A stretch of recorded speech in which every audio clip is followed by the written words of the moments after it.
말라기서 4장 5절 6절, 누가복음 1장 17절 말씀입니다. 보라, 야훼의 크고 두려운 날이 이르기 전에 내가 선지자 엘리야를 너희에게 보내리니 그가 아버지의 마음을 자녀에게로 돌이키게 하고 자녀들의 마음을 그들의 아버지에게로 돌이키게 하리라. 돌이키지 아니하면 두렵건대 내가 와서 저주로 그 땅을 칠까 하노라 하시니라. 우리 누가복음 1장 17절 말씀입니다. 그가 또 엘리야의 심령과 능력으로 주 앞에 먼저 와서 아버지의 마음을 자식에게 거스리는 자를 의인의 슬기에 돌아오게 하고 주를 위하여 세운 백성을 준비하리라. 아멘. 오늘 저는 말라기 4장 5절로 6절 말씀과 누가복음 1장 17절 말씀을 통해서 신구약의 중간사를 통해서 본 지금이라는 제목을 함께 은혜를 나누고자 합니다. 오늘 본문 말씀은요, 구약과 신약을 서로 연결하는 있는 그런 말씀입니다. 말라기 4장 5절 6절 말씀, 이 말씀은 우리가 보는 것처럼 구약 성경의 가장 마지막 말씀이죠. 보라, 야훼의 크고 두려운 날이 이르기 전에 내가 선지자 엘리야를 너희에게 보내리니 엘리야가 아버지의 마음을 자녀에게로 돌이키게 하고 자녀의 마음을 그들의 아버지에게로 돌이키게 하리라.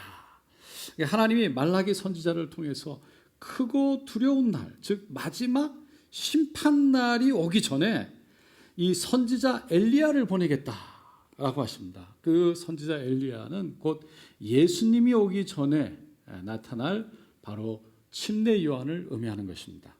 이 말씀은 그 신약에 와서 그대로 이루어졌습니다. 침례 요한 아버지 사가랴가 있는데 그 사가랴에게 천사가 나타나서 오늘 본문 말씀 누가복음 1장 17절, 그가 또 엘리야의 심령과 능력으로 주 앞에서 먼저 와서 아버지의 마음을 자식에게 거스리는 자를 의인의 슬기에 돌아오게 하고 주를 위하여 세운 백성을 준비하리라. 그러니까 이 말씀은 말라기 4장 마지막 절을 인용해서 말씀한 거예요. 그런데 사가랴와 이 엘리사벳 그 어머니는 서로 아기를 놓지 못하는, 나이가 너무 많아서 아기를 갖지 못하는 사람들이었어요. 그런데 천사가 그들에게 이 아기 침례 요한을 갖게 될 것이다, 낳게 될 것이다 라고 말한 겁니다.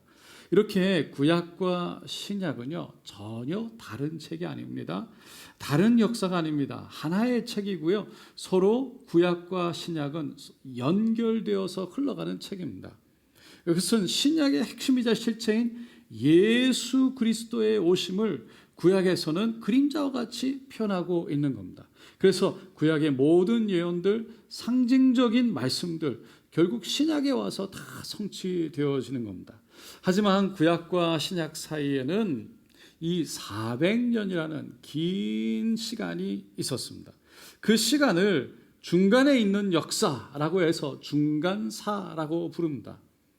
그래서 이 구약과 신약 중간에 있었던 이 400년의 역사를 좀 이해해야 그 다음에 나오는 신약의 이야기들을 이해하는 데 큰 도움을 얻게 됩니다. 그리고 이 중간사를 이해하기 위해서는 그 전에 있었던 또 구약 성경의 이야기들을 좀 전체 줄거리를 알아야 또한 중간사를 이해할 수 있습니다. 그런 의미에서 지금까지 우리가 읽어왔던 구약 성경 전체 스토리를 우리 잠깐 짧게 나눠보도록 하겠습니다. 구약의 시작은 창세기지요.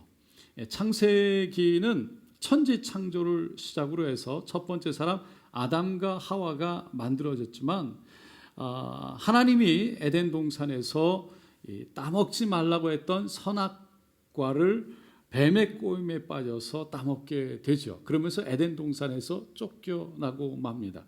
그때부터 온 인류는 죄 아래에 거하게 되죠. 그래서 그 죄가 이 사람들로 인해서 확연하게 쫙 퍼져나가니까 하나님이 그것을 보시고 너무 마음 아파하셨어요. 그래서 노아와 8식구 그리고 한 쌍씩 모든 짐승들을 방주에 실어놓고는 큰 비를 내려서 온 땅을 물로 씻어 버리십니다. 그리고는 시간이 흐르지만 이 사람들의 그 죄성은 어디 가지 못합니다. 결국 바벨탑을 다시 만들고 하나님을 대적하기 시작하지요. 그런 인간들에게 결국 인간의 언어들을 흩어서 서로 소통하지 못하게 하고 온 땅으로 흩어버립니다. 그런 과정을 지나면서 갈대아 우르에서 살고 있던 아브라함을 하나님 부르십니다. 그리고 이스라엘 백성들과 하나님의 나라를 계획하시죠. 그 이후 아브라함의 아들 이삭의 아들 이 야곱, 그리고 야곱의 아들 요셉의 이야기가 창세기에 나오는데, 이 요셉은 형들에게 미움을 받고 애굽으로 종이 돼서 팔려갔다가 그곳에서 국무총리가 되게 됩니다. 하지만 이 애굽에서 이 야곱의 후손들이 쭉 400년 동안 살아가다가 결국 이 요셉을 모르는 왕들이 일어나면서 야곱의 후손들 히브리인들이 많아지는 것을 보고 겁을 먹고 그들을 힘들게 큰 어려운 노역을 주게 일을 하게 하지요. 그리고 남자아이가 태어나면 나일강에 던져 죽도록 하게 합니다.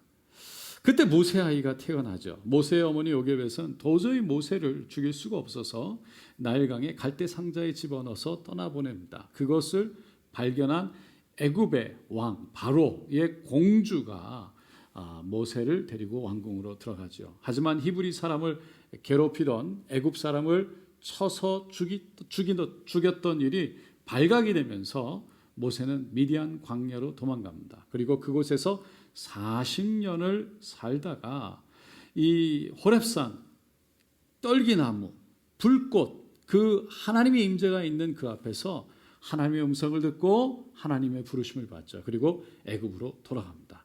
그곳에서 하나님이 내리시는 10가지의 재앙을 경험하고 결국 200만 명이 넘는 이 히브리 사람들을 데리고 출애굽을 하게 되는 것이죠.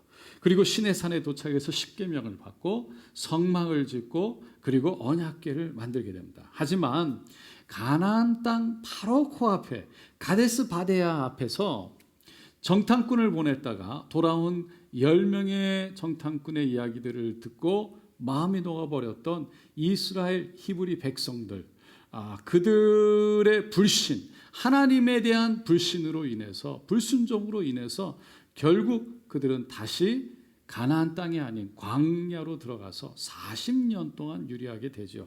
그리고 모세가 죽고 여호수아가 새롭게 지도자로 세워지면서 이제 요단강을 건너 가나안 땅으로 들어가게 됩니다. 하지만 시간이 흘러 그 여호수아도 죽게 되고요. 나중에는 사사들이 일어나서 이 히브리 백성들, 이스라엘 백성들을 결국은 다스리게 되는데 운리에서부터 시작해서 마지막 12번째 삼손에 이르기까지 사사들이 다스렸습니다. 그리고는 이 사무엘이 태어나면서 사무엘 상이 시작되지요. 이 사무엘은 나중에 첫 번째 왕, 이스라엘의 첫 번째 왕 사울에게 기름을 붓고 사울을 세우고요. 두 번째 왕 다윗에게 기름을 붓고 세우게 됩니다. 그리고 그의 아들 세 번째 왕 솔로몬, 그리고 솔로몬의 아들 네 번째 왕 르호보암 때에 안타깝게도 이스라엘은 북이스라엘과 남유다로 갈라지게 되죠. 그 북이스라엘은 호세아 왕 때에 아수르에 의해서 망하게 되고요. 이 남유다는 시드기야 왕 때에 이 바벨론에 의해서 멸망을 당하고 맙니다. 그때 바벨론이 세 번에 걸쳐서 예루살렘에 쳐들어오는데 첫 번째 침략 때는 이 다니엘과 세 친구들이 포로로 끌려가고요. 두 번째 침략을 할 때에는 이 에스겔과 그리고 만여 명의 유대인들이 끌려갑니다. 그리고 세 번째 침략할 때는 예루살렘에 있던 성전과 성벽들이 다 무너지고 말죠.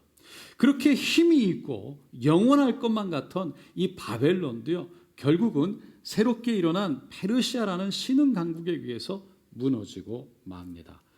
그리고 그 페르시아 바사 왕국, 이 고레스 왕이 세워지는데 이 바벨론이 그동안 정복했던 많은 식민지 나라들에게 아주 우호적인 그런 정치를 합니다. 그래서 바벨론에서 끌려와서 포로 생활하고 있던 모든 유대 사람들이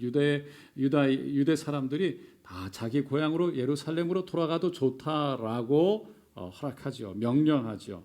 그걸 성경에 보니까 조서를 내렸다라고 그럽니다. 이로 인해서 3번에 걸쳐서 이 포로 살던 유대인들이요 예루살렘 땅으로 돌아가게 되는데, 첫 번째 귀환은 스룹바벨을 중심으로 돌아가서 성전을 재건하고요. 두 번째는 에스라를 중심으로 돌아가서 말씀을 선포하고, 그리고 율법을 가르치고 역대상하를 기록하면서 이스라엘의 역사와 족보를 재정립하게 됩니다. 그러면서 유대교를 정립해 나가는데, 그때부터 그들은 유대인이라고 스스로를 부르기 시작하죠. 3차 기환은 느헤미야를 중심으로 이루어졌는데, 느헤미야는 아닥사스다 왕의 허락하에 결국 유다의 총독으로 돌아가게 됩니다. 그리고는 무너졌던 예루살렘 성벽을 다시 세우게 되는 겁니다.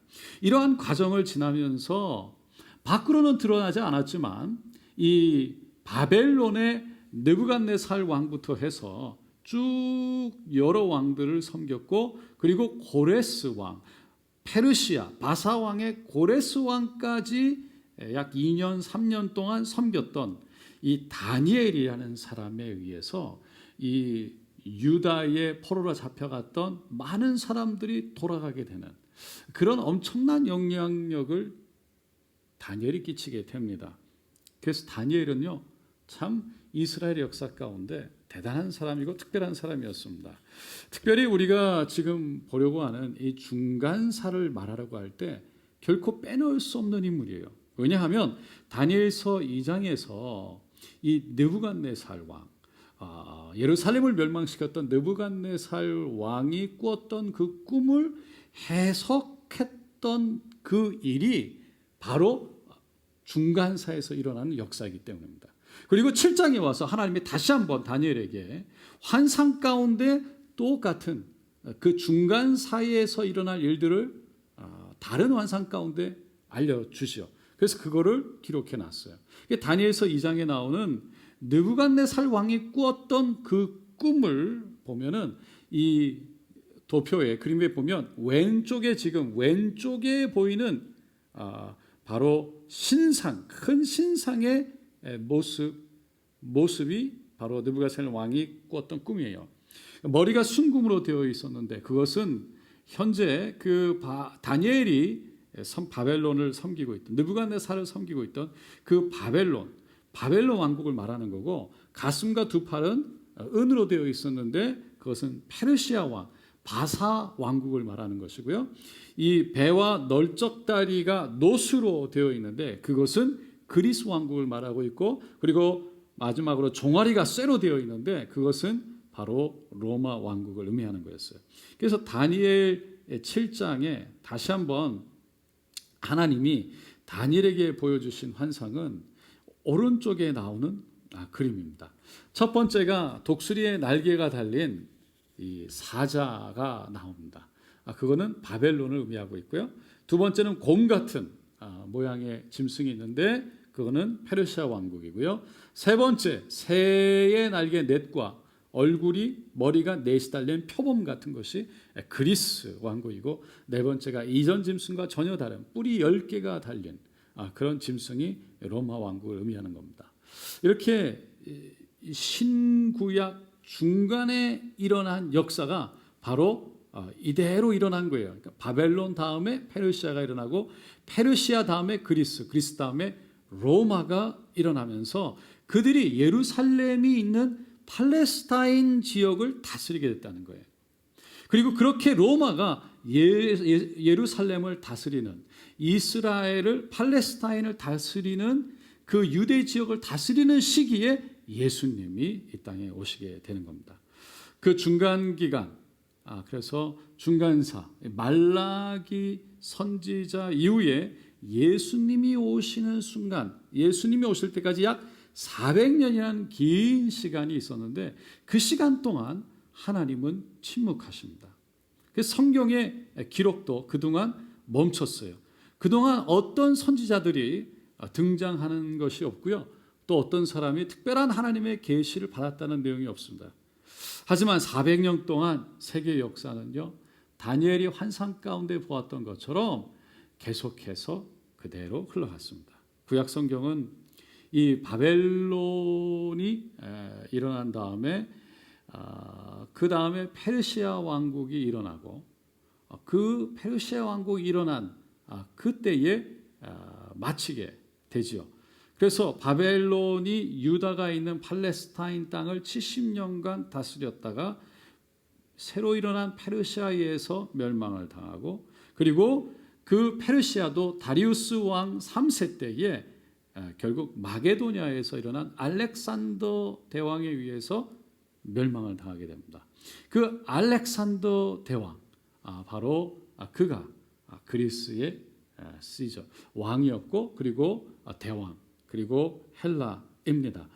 그래서 여러분, 알렉산더 대왕에 대해서는 아마 들어보셨을 거예요. 그는 BC 333년에 페르시아를 무너뜨리고요, 그리고 베니게, 두로, 이집트까지 남쪽으로 아주 많은 땅을, 그 전체를 다 정복하고 다스리게 되죠. 그런데 33살의 젊은 나이에 갑자기 병에 걸려서 급사하게 됩니다. 그리고 그로 인해서 그 밑에 있던 4명의 장군들, 신하들이 일어나서 알렉산더가 정복했던 땅을 나눠서 분할해서 다스리게 되죠. 여러분, 다니엘이 본 이 세 번째 짐승, 날개가 4개, 그리고 머리가 4개였던 표범을 기억하실 겁니다. 그래서 4명의 나라로 다 갈라져서 정복되어 다스려진 거죠. 그 중에 4명 중에 프톨레미라는 사람과 셀리우코스라는 사람이 있었어요. 서로 사이가 안 좋았는데, 프톨레미는 남쪽의 이집트 지역을 들어가서 결국은 다스렸고요. 이 셀리우코스라는 사람은 옛날에 아수르가 있던 북쪽 지역을 다스렸습니다. 그래서 그 중간에 바로 이 팔레스타인 땅이 있는 거예요. 그래서 그들이 서로 팔레스타인 땅을 삼키려고 차지하려고 싸웠습니다. 처음에는 이 셀리우코스 왕조에게 넘어가는 것 같았지만 금방 이 프톨레미 왕조에게 정복을 당해서 들어가서 100년간 다스림을 받습니다. 그러다가 다시 셀리우코스 왕조의 안티오쿠스라는 사람이 일어나서 이집트, 그래서 프톨레미 그 이집트 군대와 싸우게 되고요. 거기에서 이기면서 결국 팔레스타인 지역을 다시 가져오게 되죠. 처음에는 유대인들에게 아주 유화 정책을 펼쳤습니다. 그래서 이 많은 사실은 그때 70인 번역, 성경이 히브리어로 되어 있었는데 헬라 문화가 들어오면서 이 헬라어로 번역이 되기도 합니다. 하지만 안티오쿠스 4세, 이 에피파네스 때에 새롭게 일어난 신흥 국가 로마에 의해서 아주 위협을 받게 되고, 매번 전쟁을 했지만 지게 되면서 어마어마한 양의 조공을 로마에게 바쳐야만 했습니다. 그 부담을 자신들이 정복한 식민지들에게 다 부담시켰는데, 그것이 결국 유대인들에게 팔레스타인 땅에도 오게 된 거예요. 그 성전에 들어와서 모든 금부치들을 다 떼어가고 로마의 위협 앞에 결국 헬라 문화를 지켜야 된다는 생각에 모든 성전 신전들에게 헬라 그리스 신화에 나오는 모든 신들을 붙였습니다. 그리고 그 신들을 섬기게 했고요. 예루살렘 성전마저도 올림피안 제우스라는 그 헬라 신절의 이름을 붙여서 바꿔버립니다.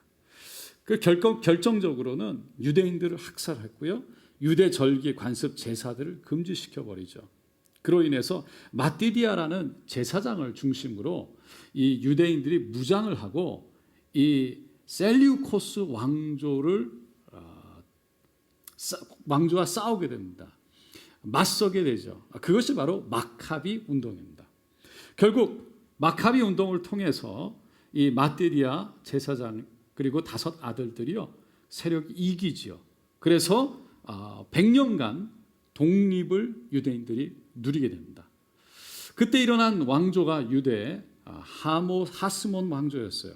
그들은 그 에스라가 그 바벨론에서 포로로 잡혀있던 모든 사람들이 돌아와서 다시 이스라엘 예루살렘을 재건하고자 이 말씀을 가리키고 성전을 깨끗하게 하고 율법을 다시 일으켰던 그 일들을 일으키고자 노력했어요.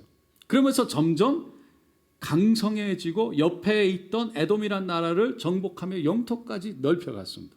그리고 그 지역을 다스리는 총독으로 그 에돔의 지역을 결국 안티파스라는 사람을 세워서 다스리게 하죠. 안티파스는 원래 에돔의 왕이었어요. 그런데 그때 세계 정세는 그 주변에 로마가 신흥 왕국으로 일어나고 있었어요. 그것을 안티파스가 이 에돔의 이 왕이 놓치지 않았습니다.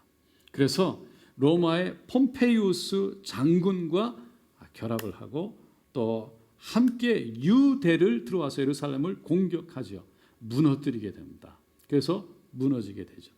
그러면서 이 유대의 왕으로 이 안티파스가 세워지게 됩니다. 그리고 그의 후손들이 계속 유대의 왕으로 남게 되는데 그들이 바로 헤롯 가문인 거예요. 그러니까 안티파스는 예수님이 태어났을 때 예수님이 태어난 그 베들레헴 그리고 그 주위의 지역에 2살 아래의 남자아기를 다 죽이라고 얘기한 그 헤롯 왕, 마태복음 2장 1절에 나온 그 헤롯 왕의 할아버지가 되는 거예요. 그때부터 결국 유대는요 로마와 헤롯 가문의 이중적인 지배 구조 아래에 있게 됩니다. 그렇게 로마 통치를 받은 지 60년쯤 지났을 때 그때 예수님이 이 땅에 오시는 겁니다. 제가 오늘 매우 간단하게 중간사를 중요한 것만 짚고 넘어갔습니다. 설교 제목에서 말씀드렸듯이 그러면 이 중간사를 통해서 지금 하나님이 우리에게 말씀하고자 하는 것은 무엇인가? 라는 것을 살펴보고자 합니다. 먼저 그 전에 혹시 왜 이 중간사, 왜 이렇게 복잡한 역사를 우리가 알아야 됩니까? 왜 이걸 통해서 어떻게 신약을 볼 수 있다고, 신약을 더 잘할 수 있다고 말합니까? 그러니까 궁금해하시는 분들이 계실 거예요. 여러분, 우리가 하나님 말씀을 읽으면서 늘 생각해야 될 것이 뭐냐면 이 말씀을 통해서 오늘날 하나님이 나에게 하시는, 우리에게 하시는 말씀이 무엇인가라는 질문이에요. 하지만 성경만 그냥 읽고요, 그 당시의 배경과 언어와 역사와 정치적, 문화적 배경, 그 상황을 이해하지 못하면요, 그들에게 주신 말씀을 오늘날 나에게 주시는 말씀으로 받아들이는 데 있어서 잘못하면 오해할 수 있고 잘못 이해할 수 있고 잘못 해석할 수 있기 때문입니다. 그렇기 때문에 성경을 해석하는 데 있어서 반드시 우리는 understanding text within context, 그러니까 이 상황과 환경 속에 있는 텍스트, 말씀을 잘 이해해야 하는 것이 너무나 중요한 거예요. 간단한 예로 사도 바울이 고린도 교회에게 고린도전서 11장 4절로 5절에 이렇게 말했어요. 무릇 남자로서 머리에 무엇을 쓰고 기도나 예언을 하는 자는 그 머리를 욕되게 하는 것이요, 무릇 여자로서 머리에 쓴 것을 벗고 기도나 예언을 하는 자는 그 머리를 욕되게 하는 것이니 이는 머리를 민 것과 다름이 없습니다. 이 말씀을 읽으면서 우리가 이 말씀을 그대로, 남자들은 뭘 쓰면 안 되고 교회에서, 여자들은 뭘 써야 되고, 그렇게 이해하고 가르쳐서는 안 되는 거죠. 우리가 알아야 될 건 첫째로 그 말씀은요, 고린도 교회의 사도 바울이 한 말씀이라는 것과, 두 번째는 그럴 만한 상황이 고린도 교회에 있었다는 거예요. 그 당시에 남자가 머리에 무엇을 쓴다는 것은 자기보다 높은 사람의 권위에 복종합니다라는 의미예요. 그러니까 당시 그게 누군가에게, 어떤 사람에게, 하나님이 아닙니다, 어떤 사람에게 그 사람의 권위 안에 있다라는 것을 드러내는 것을 의미했는데, 그것이 문화였고요, 그것이 많은 사람들이 받아들이는 일이었어요. 그걸 보면서. 그래서 믿는 사람들은 오직 예수 그리스도만이 우리의 주님, 머리 되시기 때문에 그 남자가 머리에 무엇을 쓰는 것은 맞지 않다라고 사도 바울이 권면한 겁니다. 하지만 지금은 어떻습니까? 누가 남자가 모자를 쓰거나 머리에 두건을 쓴다고 해서 저 사람은 어떤 사람에게 복종하는 사람이야라고 아무도 생각하지 않아요. 그래서 그 말씀을 있는 그대로 오늘날 적용하면 그것은 문제가 있는 거예요. 그리고 고린도 교회 여성들에게 머리에 수건을, 두건을 무엇인가를 쓰고 기도하고 예언하라고 한 것은 그 당시 고린도 교회에 성령의 은사가 아주 활발하게 일어났는데 많은 여성들이 그 은사를 씀에 있어서, 활용함에 있어서, 사용함에 있어서 교회 질서를 무시하거나 아니면 따르지 않는 문제들이 있었던 거죠. 자신에게 일어난 은사의 능력이 자기도 모르게 교회에서 자기가 가지고 있는, 또 가져야 할, 행사해야 할 권세, 권력 또는 영권이라는 그런 오해에, 착각에 빠지는 여성들이 나타난 거예요. 그래서 사도 바울이 고린도 전서를 통해서 특별히 성령의 은사에 대해서 많은 부분을 가르쳤고요. 그리고 그 말씀을 통해서 성령의 은사를 재정립했습니다. 은사는 반드시 사랑에 입각해서 사용해야 된다라는 것과 남편의 머리됨을 인정하듯이 교회에서 질서 안에서 결국은 섬겨야 된다, 사용해야 된다라는 것을 권면한 거예요. 이 말씀을 오늘날 적용하려고 할 때 물론 그대로 적용되는 부분들도 있지만 그것은 어디까지나 질서에 대한 부분이지 반드시 머리에 수건을 써야 되고 쓰지 말아야 되고가 아닌 거예요.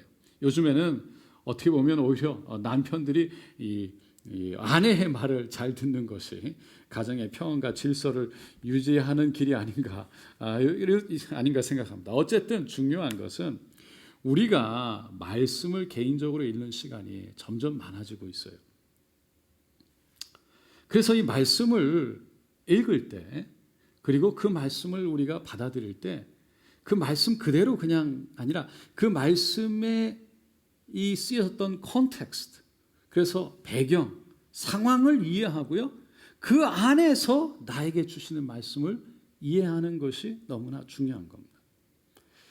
어쨌든 지금 우리가 지나가고 있는 이 록다운의 시간, 이 지금을 중간사를 통해서 보면 여러 가지를 우리가 깨닫게 됩니다. 그러나 그 중에서 특별히 오늘은 두 가지만 함께 나누고자 합니다. 첫째로 중간사는 하나님이 침묵하셨던 침묵기라고 그랬어요. 하지만 침묵기라고 해서 전혀 하나님의 말씀이 없었거나 하나님을 섬기는 사람이 없었던 건 아닙니다. 그때에도 예배가 있었고요. 제사와 절기가 지켜졌고 여기저기 흩어졌던 유대인들이요. 온 곳에서 교회를 짓듯이 회당을 지어놓고 그곳에서 말씀을 가르쳤습니다. 그러니까 하나님의 은혜가 있었고요. 말씀도 있었어요. 이와 마찬가지로 우리 록다운의 시간을 우리가 지금 지나가면서 교회에 올 수 없기 때문에 함께 찬양하고 예배하고 함께 성령의 임재를 경험하지 못하지만 그렇다고 해서 하나님의 임재 자체가 없어진 건 아니라는 거죠. 이 말은 영상으로 예배를 드리는 것이 분명히 교회에서 함께 예배를 드리는 것보다 하나님의 임재를 경험하고 느끼는 것이 어렵고요. 기도가 그만큼 덜 되고 또 찬양도 사실은 하기 힘들고 그렇다고 하나님의 임재가 이 땅에서 사라지는 것은 아니라는 거예요. 여러분, 우리가 영상으로 예배를 드리기 때문에 하나님의 임재를 경험하는 것이 함께 예배 드릴 때보다 힘든 것은, 어려운 것은 사실입니다. 하지만 그렇다고 해서 하나님의 임재를 구하지 않아도 된다는 건 아니에요.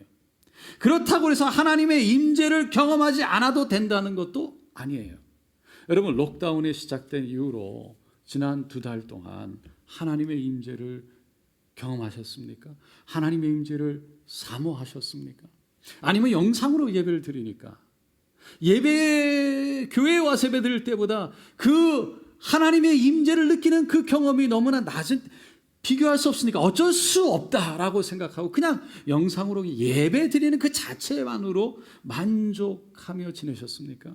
여러분 400년의 침묵기 동안에 유대인들이 한 것이 있습니다. 그것은 메시아를 기다리면서 율법을 재정립하는 것이었고요. 제사제도 여러 가지 의식과 형식을 세우는 거였어요. 그것이 곧 유대교의 정립이었습니다. 그러니까 유대교를 통해서 결국은 없었던 나라를 다시 이렇게 재정립해 세우고 그리고 스스로 그들이 유대인이라고 부르기 시작한 거예요. 그래서 그들은 그 유대교 정신을, 말씀을, 율법을 후손들에게 가르쳤고요. 그들이 잘 따르기를 바랬어요. 하지만 예수님이 이 땅에 오셔서 그렇게 유대교를 따라갔던 그 유대교 정립을 통해서 의식과 전통에 의지했던 그 사람들을 향해서 뭐라고 그랬습니까? 여러분 그 유대교의 가장 중심에는요 바리새인들이 있었어요. 그 바리새인들에 의해서 유대교가 정립이 된 거예요. 근데 바리새인 하면 우리는요 별로 좋지 않은 인식을 갖고 있습니다. 그들은 사실은 굉장히 스스로를 거룩하게 생각하고 또 거룩하게 하기 위해서 의식에 있어서 부정한 것은 다 제하고 엄격하게 구별된 것을 지켜나갔던 사람이에요. 그 당시에 대제사장은요 로마에 붙어가지고 그 로마에 돈을 주고 대제사장직을 샀던 사람이에요. 성전에서 자신의 유익을 위해 제사에 드릴 그 짐승들을 팔았는데 그때 시중에서 사업을 하는 것을 70불, 80불에 덧붙여서 70불, 80불에 팔았던 사람들입니다. 그러니까 성전에서 성전세를 내면서 뭐 엄청난 로마 돈이 아니라 유대 돈으로 바꿔서 내야 되니까 많은 수수료를 떼가고 또 그것을 통해서 또는 성전세를 내야 되니까 돈을 빌려가기도 하는데 많은 이자를 붙이고 뭐 그런 과정들을 통해서 결국은 이 제사장 그룹에 대한 평민들이 보통 사람들이 그렇게 긍정적인 이미지를 갖지를 못했어요. 그 모세의 율법에 전혀 맞지 않게 행동하는 제사장 그룹들은 결국 대중들에게 좋은 인식을 주지 못한 겁니다. 하지만 바리새인들은요 엄격했어요. 율법을 다 지켰어요.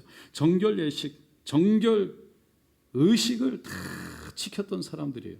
하지만 그렇게 정결 예식, 전통을 지키고 그 안에 있었던 그 사람들을 향해서 예수님이 오셔서 뭐라고 그러셨습니까? 독사의 자식들아.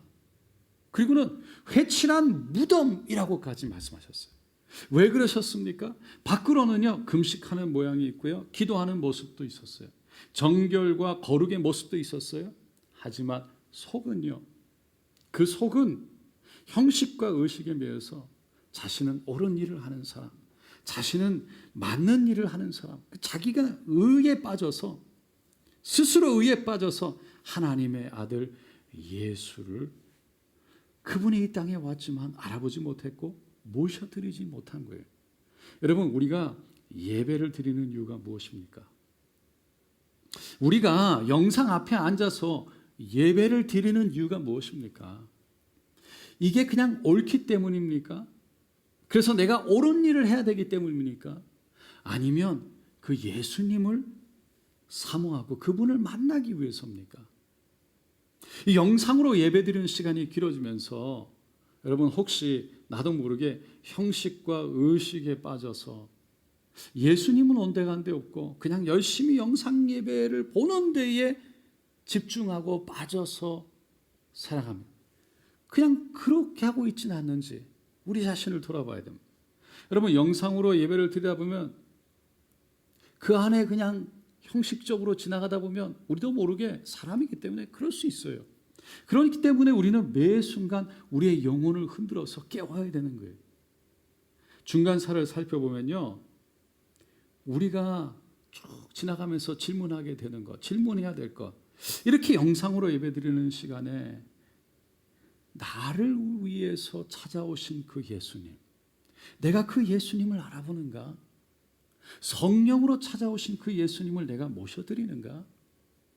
아니면 나는 예배 드리는 그 자체를 그냥 중요하게 생각해서 나는 옳은 일을 한다, 나는 맞는 일을 한다, 내 의에 빠져서 오신 예수님도 내가 못 알아보고 그분도 내가 모셔드리지 못하고 그냥 의식과 형식 속에 스스로 나는 옳다, 나는 예배를 드린다, 그런 의에 빠져서 그것으로 만족하고 있지는 않은지 우리가 그것을 질문해 봐야 되는 거예요. 여러분, 예수님을 모셔드리길 원합니다. 예수님을 인정하기를 원합니다. 예수님을 사모하기 원합니다. 그러면 하나님도 우리를 인정하고 성령으로 우리에게 찾아오실 줄로 믿습니다. 두 번째로 우리가 중간 역사를 쭉 보면서 지금까지 세계사가 그랬듯이요, 중간 사도 역시 패권과 이권을 둘러싼 싸움의 참 연속이었어요. 그러니까 어떻게 보면 권력을 둘러싼 이권 싸움, 그것을 통해서 일어나는 한 나라의, 또 한 가문의, 가정의, 또 한 사람의 흥망성쇠의 쭉 연결이 어떻게 보면 세계 역사인 것 같습니다. 중간사도 크게 다르지 않았어요. 권력을 손에 넣기 위해서 펼쳐지는 음모, 그리고 전쟁, 그리고 권력을 잡은 후에 일어나는 부패, 그리고 그 주위에서는 그 권력 주위로 이권을 위해 몰려드는 사람들, 그 중에 그리스 헬라 문화를 앞세워서 팔레스타인을 다스렸던 이 셀레우코스, 여러분 세 번째 짐승, 표범, 네 머리, 그리고 네 날개, 그 중에 한 명 셀리우코스, 그 아수르 북쪽 지방을 다스렸던 셀리우코스 왕조, 그 왕조에게요 돈을 주고 대제사장직을 그 당시에 샀던 사람이 있었어요. 바로 야손이라는 사람이죠. 유대인들을 학살하면서까지 로마에게 조공을 바치려고 했던 안티오코스 4세, 그리고 그와 맞서서 싸웠던 마따리아, 결국 그것을 통해 전쟁에서 싸워서 이기게 되고 유대가 독립을 하게 되지만, 그리고 하스몬 왕조가 세워졌지만 그 시간이 지나면서 결국 하스몬 왕조도 100년이라는 시간이 지나면서 타락하게 되는 그런 모습들이 나오는 거예요.